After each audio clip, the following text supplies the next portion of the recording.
하나님 말씀은 여호수아 17장 1절부터 우리 18절까지 교독하겠습니다. 므낫세 지파를 위하여 제비 뽑은 것은 이러하니라. 므낫세는 요셉의 장자였고 므낫세의 장자 마길은 길르앗의 아버지라. 그는 용사였기 때문에 길르앗과 바산을 받았으므로 므낫세의 남은 자손을 위하여 그들의 가족대로 제비를 뽑았는데 그들은 곧 아비에셀의 자손 헬렉의 자손과 아스리엘의 자손과 세겜의 자손과 헤벨의 자손과 스미나의 자손이니 그들의 가족대로 요셉의 아들 므낫세의 남자 자손들이며 헤벨의 아들 길르앗의 손자 마길의 증손 므낫세의 현손 슬로브앗은 아들이 없고 딸뿐이요 딸들의 이름은 말라와 노아와 호글라와 밀가와 디르사니 그들이 제사장 엘르아살과 눈의 아들 여호수아의 지도자들 앞에 나와서 말하기를 여호와께서 모세에게 명령하사 우리 형제 중에서 우리에게 기업을 주라 하셨다 하매 여호와의 명령을 따라 그들에게 그들의 아버지 형제들 중에서 기업을 주므로 요단 동쪽 길르앗과 바산 외에 므낫세에게 10분깃이 돌아갔으니 므낫세의 여자 자손들이 그의 남자 자손들 중에서 기업을 받은 까닭이었으며 길르앗 땅은 므낫세의 남은 자손들에게 속하였더라. 므낫세의 경계는 아셀에서부터 세게마 믹무다까지이며 그 오른쪽으로 가서 엔답부아 주민의 경계에 이르나니 답부아 땅은 므낫세에게 속하였을 때 므낫세 경계에 있는 답부아는 에브라임 자손에게 속하였으며 또 그 경계가 가나 시내로 내려가서 그 시내 남쪽에 이르나니 므낫세의 성읍 중에 이 성읍들은 에브라임에게 속하였으며 므낫세의 경계는 그 시내 북쪽이요 그 끝은 바다이며 남쪽으로는 에브라임에 속하였고 북쪽으로는 므낫세에 속하였고 바다가 그 경계가 되었으며 그들의 땅의 북쪽은 아셀에 이르고 동쪽은 이사갈에 이르렀으며 이사갈과 아셀에도 므낫세의 소유가 있으니 곧 베스안과 그 마을들과 이블루 앞과 그 마을들과 돌의 주민과 그 마을들이요 또 엔돌 주민과 그 마을들과 다낙 주민과 그 마을들과 무기또 주민과 그 마을들 세 언덕 지역이라. 그러나 므낫세 자손이 그 성읍들의 주민을 쫓아내지 못하며 가나안 족속이 결심하고 그 땅에 거주하였더니 이스라엘 자손이 강성한 후에야 가나안 족속에게 노역을 시켰고 다 쫓아내지 아니하였더라. 요셉 자손이 여호수아에게 말하여 이르되 여호와께서 지금까지 내게 복을 주심으로 내가 큰 민족이 되었거늘 당신이 나의 기업을 위하여 한 제비 한 분깃으로만 내게 주심은 어찌함이니까 하니 여호수아가 그들에게 이르되 내가 큰 민족이 되므로 에브라임 산지가 내게 너무 좁을진데 브리스 족속과 르바임 족속의 땅 삼림에 올라가서 스스로 개척하라 하니라. 요셉 자손이 이르되 그 산지는 우리에게 넉넉하지도 못하고 골짜기 땅에 거주하는 모든 가나안 족속에게는 베스안과 그 마을들에 거주하는 자이든지 이스라엘 골짜기에 거주는 자이든지 다 철병거가 있나이다 하니 여호수아가 다시 요셉의 족속 곧 에브라임과 므낫세에게 말하여 이르되 너는 큰 민족이요 큰 권능이 있은즉 한 분깃만 가질 것이 아니라 그 산지도 내 것이 되리니 비록 산림이라도 네가 개척하라 그 끝까지 내 것이 되리라. 가나안 족속이 비록 철병거를 가졌고 강할지라도 내가 능히 그를 쫓아내리라 하였더라. 아멘. 기도드리겠습니다. 살아계신 하나님 아버지 감사합니다. 하나님의 말씀을 전하고 듣습니다. 성령께서 역사하셔서 하나님의 뜻을 잘 깨달아 알게 도우시고 하나님이 알려주시는 대로 믿고 따르게 도우소서. 그러면 하나님께서 우리와 항상 함께 하실 것이고 우리를 지키시고 보호하시고 인도하실 것이고 때가 되면 약속하신 대로 천국으로 인도하실 줄을 믿습니다. 이 시간도 성령께서 온전히 주장하셔서 하나님의 뜻을 잘 깨달아 알게 하시며 또 믿고 따르는 은혜를 주옵소서. 예수 그리스도의 이름으로 기도드렸습니다. 아멘. 예, 오늘 그 본문에 보게 되면 이제 므낫세 자손들의 땅 분배가 기록되었습니다. 그래서 오늘 본문에서 므낫세 지파는 이제 요셉의 장자다라고 1절에 이렇게 기록되어 있는데, 어제 말씀드린 대로 이제 육신적으로는 므낫세가 장자죠. 그리고 에브라임이 이제 차자입니다. 그러나 하나님은 차자 둘째 에브라임을 앞세우시되 북쪽 이스라엘 전체에 앞세우셔서 이제 북쪽 이스라엘의 지도자 역할을 하는 것은 형 므낫세가 아니라 둘째 에브라임 지파인 것을 우리는 성경을 통해서 확인하게 되죠. 그래서 모든 일들은 하나님의 뜻대로 되어진다라는 것을 우리가 분명히 기억을 해야 되겠습니다. 그 다음에 이 땅 분배에서 6절까지는 이제 슬로브앗의 딸들에 대한 내용이 기록되어 있습니다. 그러니까 그 당시도 그렇고 이제 이스라엘 백성들은 애굽에 있었죠. 애굽에 있었으니까 땅을 분배할 그러한 일이 하나도 없었어요. 왜 그러냐면 애굽 땅은 다 바로 왕의 땅이고, 그러니까 거기에서 종로로 타는 이스라엘 백성들이 이제 내 땅이다 그리고 또 그 자식들에게 유산을 물려줄 것도 없었죠. 그들은 종이어서 하루 먹고 하루 사는 그러한 차원이었으니까 재산이 어느 정도 소유를 허락받아서 그걸 자녀들에게 나누어 주고 그런 것도 없었습니다. 그러니까 바로 왕의 손에서 정말 비참한 종노릇을 하고 있었던 거예요. 그러나 하나님께서 크신 은혜를 내려주셔서 그들이 애굽 백성보다 더 많이 번성하게 하신 거죠. 그래서 하나님의 그 이스라엘 백성들을 애굽에서 나오게 하셔서 가나안 땅으로 이제 들이시는데, 그 가나안 땅을 분배받는 거예요. 그래서 12지파들이 그 12지파에 있는 그 모든 이스라엘 백성들이 각각의 땅을 이제 분배를 받게 됩니다. 근데 그때에도 이제 여자에 대한 그러한 문제가 생긴 거죠. 일반 자연적으로 애굽 사람들도 그렇고 온 세상 사람들은 이제 장자 남자에게 이제 그 또 남자 아들들에게만 땅을 이렇게 상속하는 것이 상식적이었죠.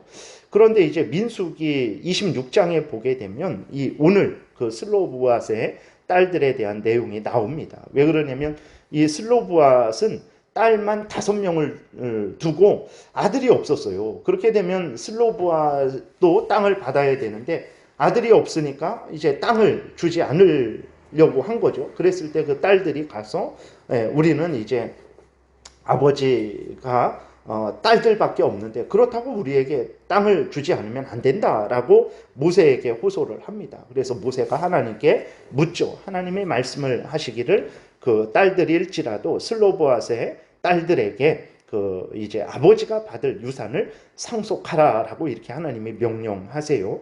그래서 이 명령의 근거에서 하나님의 약속의 근거에서 슬로브앗의 딸들이 므낫세 지파가 이제 땅을 분배받을 때 우리에게도 땅을 달라라고 여호수아와 제사장 엘르아살과 또 지도자들 앞에 나아가서 요구를 한 것입니다. 이렇게 우리가 분명히 기억해야 될 것은 하나님은 모든 사람들이 각각이 받아야 될 몫을 하나님은 정하셨죠. 그렇기 때문에 이제 그 어떤 사람이 자신의 몫에 대해서 요구하는 것은 당연한 것입니다. 그러면 우리는 그럴 때 어떻게 해야 됩니까? 그 사람 자신의 몫을 받도록 우리는 기꺼이 도와주어야 되는 것입니다. 그러나 죄로 오염되고 부패된 사람들이 다른 사람이 하나님이 정해 주신 몫이거든요. 그것을 받는데 관심을 갖지 않는 거죠. 그리고 또 힘쓰지 않습니다. 그래서는 안 됩니다. 그리스도인들은 그 사람이 마땅히 받아야 될 몫이라면 적극적으로 그 사람이 받도록 도와줘야 되고, 그 사람이 하나님으로부터 자기 몫을 받을 때에 그것을 기뻐하고 즐거워해야 되는 것입니다. 그래서 우리 그리스도인들의 마음이 하나님 앞에서 합당한 마음을 가지고 살아가야 되겠습니다. 그 다음에 이제 11절에 보게 되면 이사갈 지파, 아셀 지파에도 므낫세의 소유가 있다 이렇게 말을 하는 거예요. 그러니까 겹쳐버린 거죠. 근데 이게 왜 그렇게 됐냐? 나중에 서로 조정을 한 것인지 아니면 이사갈 지파, 아셀 지파가 사용하지 않는 땅을 므낫세 지파가 사용한 것인지는 정확히는 모르겠어요. 성경에 안 나와 있으니까. 근데 어쨌든 11절에 보게 되면 그 세 지파가 이렇게 좀 겹쳐 있다라고 이렇게 이야기를 하고 있는 것입니다. 그 다음에 12절에서는 이제 므낫세 자손이 가나안 족속을 쫓아내지 못했다라고 이렇게 기록이 되어 있습니다. 그러니까 이스라엘의 모든 지파가 받은 땅은 하나님이 주시기로 약속하신 땅입니다. 그래서 하나님의 약속을 믿고 그 땅을 취하면 하나님이 도우셔서 땅을 차지하게 하셨거든요. 그래서 갈렙도 굳게 믿고 나아가서 싸워서 그 거대한 아낙 자손들을 쫓아내고 헤브론을 차지할 수 있었어요. 그러나 그렇게 한 갈렙도 그렇고, 그 다음에 갈렙이 속한 유다 지파도 그렇고, 여호수아가 속한 에브라임 지파도 그렇고, 오늘 본문에 나오는 므낫세 지파도 그렇고, 하나님이 주신 땅을 끝까지 완전히 다 차지하지 않았습니다. 그래서 항상 땅 분배가 나오면 그 끝에 다 이렇게 분배를 받았고 저렇게 분배를 받았고, 그 다음에 맨 끝에 그러나 그 가나안 족속을 완전히 다 쫓아내지는 못했다라고 이렇게 기록이 계속해서 나옵니다. 왜 이스라엘 지파들이 그렇게 했을까요? 그것은 하나님의 약속의 말씀, 즉 가나안 땅을 주시겠다라는 약속의 말씀을 굳게 신뢰하지 않았기 때문이죠. 하나님은 주신다고 하셨으면 반드시 주시는 하나님이십니다. 그래서 민수기 26장 광야에서 슬로보앗의 딸들이지만 자기들에게도 그 몫을 달라고, 아버지 몫을 상속받게 해달라고 그렇게 요구할 때 하나님께서 그들에게 주겠다 약속을 하셨죠. 그리고 가나안 땅에 들어와서 실제로 하나님은 그 슬로보앗의 딸들에게 땅을 주셨습니다. 하나님은 이렇게 약속하신 것은 반드시 이제 행하시는 하나님이죠. 그런데 이스라엘 백성들은 그 하나님의 약속을 철저하게 믿지 않았던 거예요. 하나님이 주시겠다라고 약속하셨는데, 그러면 아무리 그 성읍이 높고 많은 가나안 족속이 이제 거하고 거기에 철병거가 있을지라도 믿고 나아가면 하나님이 이기게 하시는 것이거든요. 근데 믿고 나아가지 않은 거죠. 교만해서 그랬는지, 아니면 이제는 싸움하다가 너무 지쳐서 그랬는지, 아니면 오늘 본문에서는 이제 두려워하는 므낫세 지파의 모습이 나타나는데 두려워서 그랬는지, 어쨌든 하나님이 약속하신 것에 대해서 그 이스라엘 백성들이 철저히 믿지 않았고 그 약속하신 것을 끝까지 성취하지 않은 잘못이 이렇게 분명하게 기록되어 있는 것을 보게 됩니다. 그래서 어떻게 됩니까? 쫓아내지 못한 가나안 족속들이 이제 그때는 어떻게 할 수 없었고, 이스라엘 백성들이 강해졌을 때에서야 그들을 종으로 삼았어요. 그래도 종으로 삼으니까 괜찮은 것 아닙니까? 아닙니다. 하나님은 가나안 족속들을 진멸하라 하셨어요. 그러나 이스라엘 백성들은 가나안 족속들을 진멸하지 않은 거죠. 하나님의 명령을 어긴 것입니다. 그렇게 되니까 하나님이 어떻게 하십니까? 그 남아있는 가나안 족속들이 이스라엘에게 가시가 되게 하세요. 그래서 사사기 2장 2절부터 보게 되면 하나님이 이스라엘 백성들을 책망을 하십니다. 너희는 이 땅의 주민과 언약을 맺지 말며 그들의 제단들을 헐라하였거늘 너희가 내 목소리를 듣지 아니하였으니 어찌하여 그리 하였느냐. 그러므로 내가 또 말하기를 내가 그들을 너희 앞에서 쫓아내지 아니하리니 그들이 너희 옆구리에 가시가 될 것이며 그들의 신들이 너희에게 올무가 되리라 하였노라 라고 이렇게 하나님이 이스라엘 백성들의 그 불신앙, 불순종을 책망하고 그로 인해서 너희들이 그 책임을 감당하게 될 것이다 라고 하나님이 말씀하고 있는 것을 보게 됩니다. 우리들이 분명히 기억해야 될 것은 우리들이 할 일은 무엇이냐. 하나님의 명령이 발해졌으면 그 명령을 끝까지 준행하는 것입니다. 그 하나님 힘들고 어렵습니다. 그 앞에 장애물이 너무 크고 우리가 스스로 그 장애물을 넘어갈 수 없습니다. 그러죠. 우리는 할 수 없죠. 그러나 하나님이 약속하셨잖아요. 내가 함께 하겠다. 내가 그 모든 장애물들을 너 앞에서 제거해 주겠다. 걱정 말고 너는 믿고 나아가라. 그랬는데도 이스라엘 백성들이 나아가지 않았던 거예요. 근데 오늘도 우리도 그런 경우가 많죠. 하나님은 그것을 싫어하십니다. 그래서 우리들이 하나님이 도와주신다라는 약속을 굳게 믿고 하나님이 명령하신 일이라면 아멘하고 행하면 하나님이 반드시 약속하신 대로 주실 것입니다. 그래서 우리는 끝까지 하나님의 명령을 준행하는 이러한 복된 삶을 살아가야 되는 것입니다. 그 다음에 보게 되면 이제 에브라임 지파가 여호수아에게 나와서 자신들이 받은 땅은 좁다라고 이제 불평을 해요. 그래서 땅을 더 달라라고 이렇게 합니다. 근데 에브라임 지파가 받은 땅은 이제 적지 않습니다. 적지 않아요. 근데 왜 이렇게 불평을 하는가 그랬을 때에 이제 싸워서, 그러니까 산지면은 개척을 하면 되는 것이고, 또 그 가나안 족속이 이제 거하고 있으면 싸워서 그 땅을 빼앗으면 되는데, 에브라임 지파는 어떤 생각을 하고 있는 거냐면 그냥 편안하게 개척도 하지도 않고 싸우지도 않고 그냥 가만히 들어가서 살 집만 구하고 있는 거예요. 그런 땅, 그러면 땅이 좁죠. 그 가나안 족속들이 있는 곳은 뭐 제외시키고 산지는 제외시키고 그냥 편안히 들어가서 그 땅을 차지할 수 있는 곳을 요구한다면 당연히 그 부족하죠. 그러니까 여호수아가 뭐라고 그렇게 말을 합니까? 나가서 개척해라. 그리고 가나안 족속과 싸워서 땅을 취하라라고 이렇게 여호수아가 말을 합니다. 16절부터 보게 되니까 요셉 자손이 이르되, 요셉 자손이 온 거예요.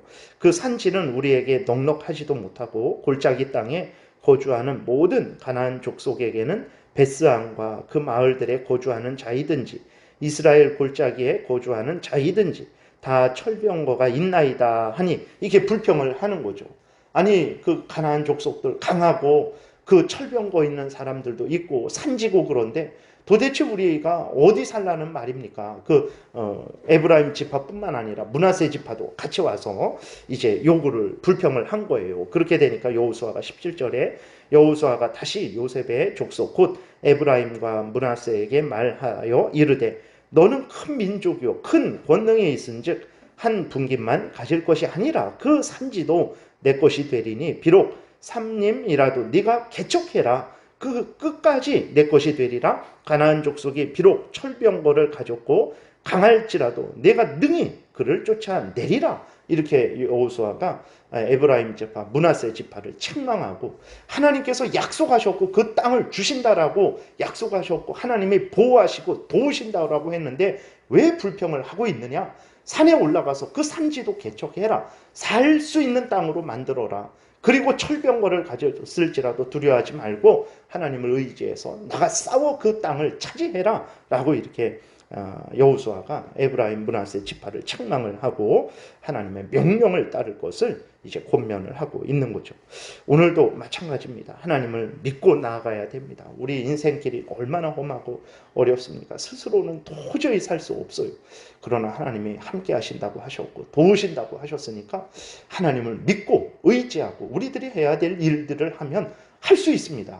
세상 사람들도 할 수 있다. 스스로의 힘을 믿고 할 수 있다 해갖고 성취하고 있는데 그리스도인들은 하나님이 약속하셨고 하나님이 도우신다라고 하셨는데도 할 수 없다라고 한다면 세상 사람들 앞에서 어떻게 쓸 수 있겠습니까? 우리 그리스도인들이 다시 한번 에브라임, 므낫세 또 다른 지파들처럼 불평하고 그냥 편안히 먹고 마실 그것만 요구해서는 안 되고 힘들면 하나님께 기도해서 은혜를 구하고 또 어떤 산지면 나가서 그걸 개척하면 되는 것이고 적군들이 있으면 맞서 싸우면 되는 것이고 그런데 그렇게 하지 않고 그냥 편안히 밥을 떠먹여 주기만을 바란다면 하나님은 절대로 그것을 기뻐하시지 않을 것입니다. 그래서 다시 한번 여호수아가 에브라임 므낫세 지파를 향하여 책망한 말을 우리가 기억하면서 우리가 하나님을 더 의지하고 하나님의 그 신실하신 약속의 말씀을 굳게 믿고 우리들이 해야 될 일들을 열심히